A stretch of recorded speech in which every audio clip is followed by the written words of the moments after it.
অনেক সময় অনেক ঘটনা ছোটোবেলার স্মৃতিকে টেনে নিয়ে আসে।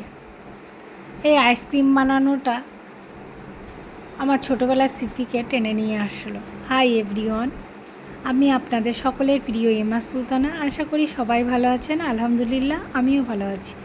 অনেক দিন ঠিকঠাকভাবে লং ভিডিও দেওয়া হয়নি, তাই আজকে এই লং ভিডিওটাই পোস্ট করছি। এখানে আনন্দও আছে, আবার স্মৃতিও জড়িয়ে আছে। এখানে আইসক্রিম তৈরি হচ্ছে, সেটা আপনারা বুঝতেই পারছেন। আর এই আইসক্রিমটা যারা যারা দীঘা গেছেন ঢেউসাগরে, তারা নিশ্চয়ই দেখেছেন। আমাদের পশ্চিমবাংলাবাসী সবাই তো প্রায় কম বেশি দীঘাতে গেছেন। চলুন আজকে এই আইসক্রিম খাওয়া নিয়ে একটা গল্প বলি। আমাদের সময়ে 20 পয়সা, 10 পয়সা, 5 পয়সা, 4 আনা বা 25 পয়সা এগুলোর চলত ছিল। তা আমরা যখন আইসক্রিম খাবো তা কীভাবে খেতাম সেটা বলি চলুন।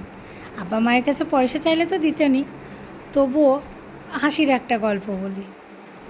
আব্বার শরীরে না প্রচুর ঘামাচি বের হতো তখন। এদিকে মেয়ে আইসক্রিম খাচ্ছে, মেয়ের পাশে আমিও দাঁড়িয়ে দাঁড়িয়ে আইসক্রিম খাচ্ছি।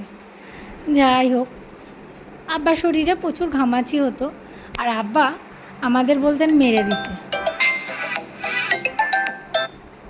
আব্বা বলতেন ঘামাচি মেরে দিলে পারে পয়সা দেব। তা কীরকম শুনুন হিসেবটা।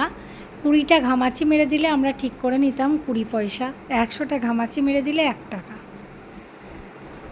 এইরকম করে আমাদের হিসেব থাকতো। আর সেই পয়সাগুলো ধার থাকতো আব্বার।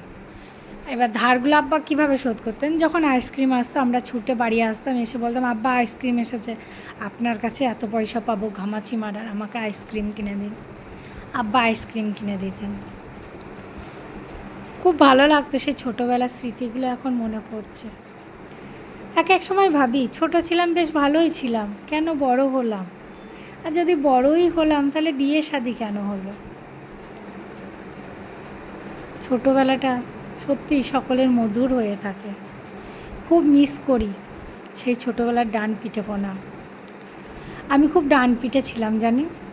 আমি গাছে চড়তে পারতাম, তাল গাছ, নারকেল গাছ, খেজুর গাছ, সব গাছে। তাহলে বুঝতেই পারছেন আমি কেমন ডান পিঠে ছিলাম। আমি খেলাধুলো করতে ভালোবাসতাম, সব রকমই খেলাধুলো করতাম। বেশিরভাগ ছেলেদের সাথে ক্রিকেট খেলতাম। আমাকে যদি বলতো খেলতে নেবো না, আমি তাদের খেলার মাঝখানে দাঁড়িয়ে পড়তাম। এরকমভাবে ডান পিঠেপনাভাবে আমি বড় হয়েছি।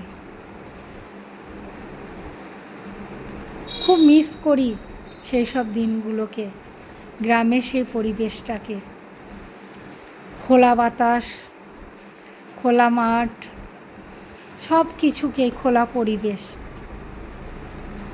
আর কি ফিরে পাবো সেই সব দিনগুলো?